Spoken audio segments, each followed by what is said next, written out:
ಇಂದು ದೇಶದ ಹೆಮ್ಮೆಯ ಕವಿ ಸಾಹಿತ್ಯ ಚಿಂತಕ ರವೀಂದ್ರನಾಥ ಟ್ಯಾಗೋರ್ ಅವರ 165ನೇ ಜನ್ಮದಿನಾಚರಣೆ. ಈ ಹಿನ್ನೆಲೆಯಲ್ಲಿ ಪ್ರಧಾನಿ ನರೇಂದ್ರ ಮೋದಿ, ಸಚಿವ ರಾಜನಾಥ್ ಸಿಂಗ್ ಮತ್ತು ಕೇಂದ್ರ ಗೃಹ ಸಚಿವ ಅಮಿತ್ ಶಾ ಗೌರವ ನಮನ ಸಲ್ಲಿಸಿದ್ದಾರೆ.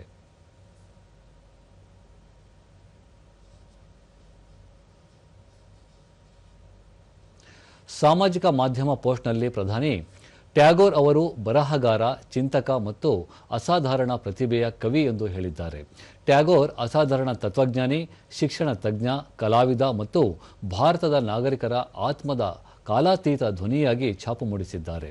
ಗುರುದೇವ್ ಟ್ಯಾಗೋರ್ ಮಾನವೀಯತೆ ಮತ್ತು ಸಂಸ್ಕೃತಿಯ ಉದಾತ್ತ ಆದರ್ಶಗಳಿಗೆ ಅಭಿವ್ಯಕ್ತಿ ನೀಡಿದ್ದರು. ಟ್ಯಾಗೋರ್ ಸಮಾಜವನ್ನು ಹೊಸ ಚಿಂತನೆ, ಸೃಜನಶೀಲ ಶಕ್ತಿ ಮತ್ತು ಸಾಂಸ್ಕೃತಿಕ ವಿಶ್ವಾಸದಿಂದ ಶ್ರೀಮಂತಗೊಳಿಸಿದ್ದಾರೆ.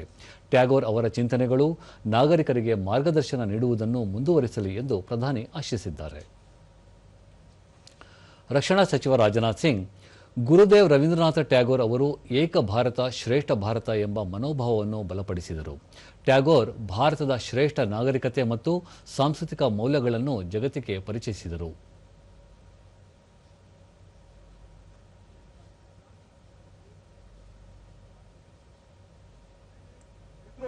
उनका योगदान बहुत बड़ा था। दुनिया को भारत का परिचय और भारत की आत्मा का परिचय कराने का काम. ಕೇಂದ್ರ ಗೃಹ ಸಚಿವ ಅಮಿತ್ ಶಾ ಟ್ಯಾಗೋರ್ ಮಾನವೀಯತೆಯನ್ನು, ಶಾಂತಿ, ಸಾಮರಸ್ಯ ಮತ್ತು ಮಾನವ ಏಕತೆಯ ಕಾಲಾತೀತ ಹಾಗೂ ಸಾರ್ವತ್ರಿಕ ಸಂದೇಶವನ್ನು ನೀಡಿದ್ದರು.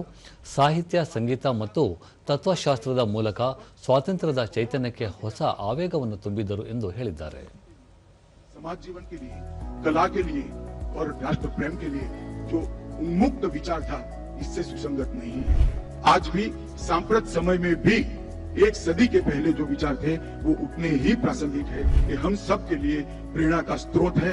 न केवल बंगाल, न केवल भारत, समग्र विश्व की राजनीति, साहित्य, दर्शन और धर्म के अनेक प्रकार के पहलू को उन्होंने छूकर जो अपने विचार व्यक्त किए हैं, ये समग्र विश्व की संपदा है, समग्र विश्व की पूंजी है. और हर भारतीय को ये अपनी पूंजी पर और कवि गुरु के अपने योगदान पर, विश्व के विचारों को समृद्ध करने के योगदान पर हमेशा सम्मान रहेगा. कवि गुरु के विचार आज भी सांप्रत भारत के लिए हमेशा के लिए मार्गदर्शक रहेंगे. कवि गुरु की जयंती पर